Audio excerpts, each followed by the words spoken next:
People will put anything in fire department connections. Soda cans, cigarettes, plastic packaging, all sorts of trash. So when the fire department tries to hook up their hose to an FDC, it's clogged up, meaning that the flow of water can be constricted or even shut off to the hose, standpipes, and even the sprinkler system. Now this is the Knox FDC lock, the secure locking cap that ensures nothing can interfere with first responders getting access to water and extinguishing fires.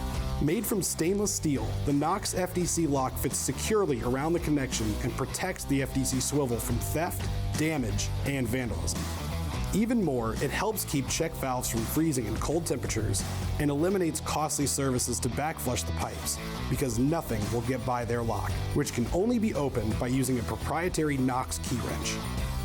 So tell your customers about the Knox FDC lock and protect fire department connections from things like cigarette butts, styrofoam cups, endless handkerchiefs, your mother's cooking, small animals and big animals. The Knox FDC lock, available through Brooks Equipment. Get yours today.